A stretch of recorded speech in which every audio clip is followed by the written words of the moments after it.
Բարի լույս սիրելիներ, թող Տիրոջերն ու խաղաղությունն ամենքիդ պահապան լինի։ Մենք շատ հաճախ մեր կյանքում մեր տեսած կամ լսած երևույթները այլ կերպ ենք մեկնաբանում կամ խոսում, քանի որ եթե մենք հաղորդակից չենք ճշմարտությանը, ըստ մեր մարդկային դատողության, փորձում ենք ինչ-որ բաներով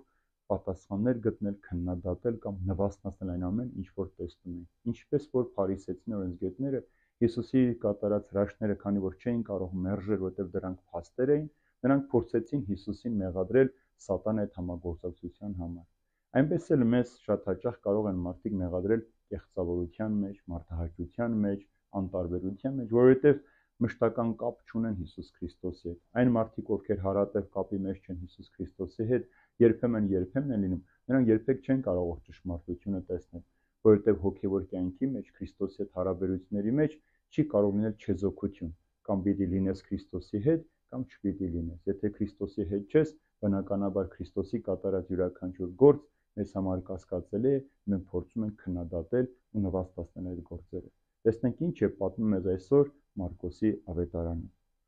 Իսկ Երուսաղեմից իջած օրենսգետներն ասում են, թե դրա մեջ Բեղզեբուղ կա, եւ դևերի իշխանի ձեռքով է հանում դևերին, եւ նա իր մոտ կանչելով նրանց, առակներով էր խոսում նրանց հետ։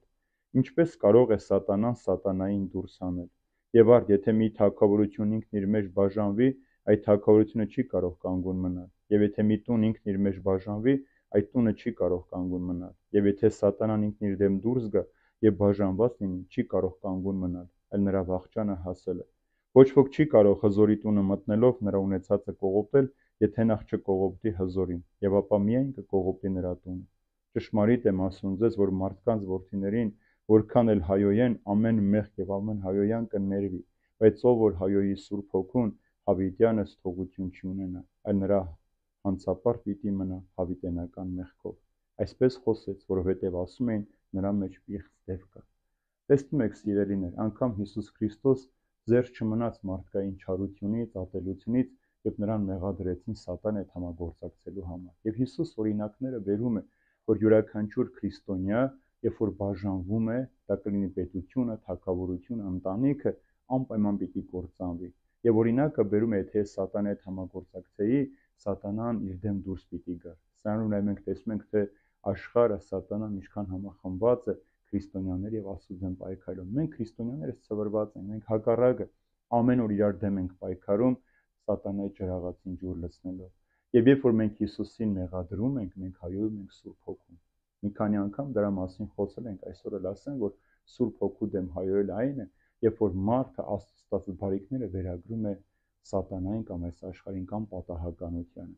Սուրբ Հոգու դեմ հայոյությունը նաև չապաշխարող մարդն է, երբ որ մարդ առանց ապաշխարելու մեռնում է։ Մենք իբրև քրիստոնյաներ շատ հաճախ մկրտվում ենք, եկեղեցի ենք գնում, բայց ապաշխարության կյանք չենք ապրում։ Եվ սա ամենամեծ հայոյությունն է, երբ որ մարդ ունի Քրիստոսին իր վրա, հագել է Քրիստոս եւ փորձում է առանց Քրիստոս ապրել։ Հայոյությունը Սուրբ Հոգու դեմ, երբ որ մարդիկ նաև հայոյանքով, պիղծ խոսքերով են խոսում իրար հետ, որովհետև իրենք Քրիստոսին ունեն իր մեջ, իրենց մարմին Աստծո տաճար է, բայց այդ տաճարը պղծում են անհարգալի խոսքերով։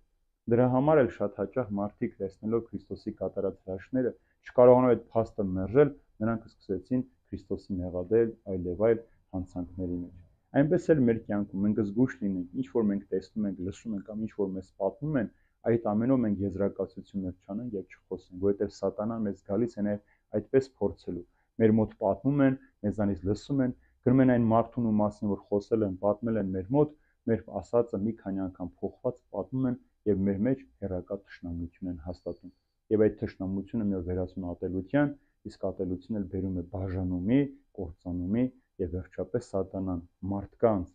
ովքեր ստեղծված են Աստծո պատվի նմանությամբ, սատանան օգտագործում է հենց Աստծո դեմ։ Դա նշանակում է, որ արարածները ապստամբում են իրենց արարչի դեմ։ Ոչ մեկին սատանան չի օգտագործում, քան մարդուն։ Եվ մարդն է, որ հեշտությամբ հայտնվում է գիտակցաբար կամ իմպульսաբար այդ թակարդի մեջ եւ դառնում գործիք Աստծո սրբությունը, արդարությունը, ճշմարտությունը ոտնահարելու եւ անգամ Աստծուն մեղադրելու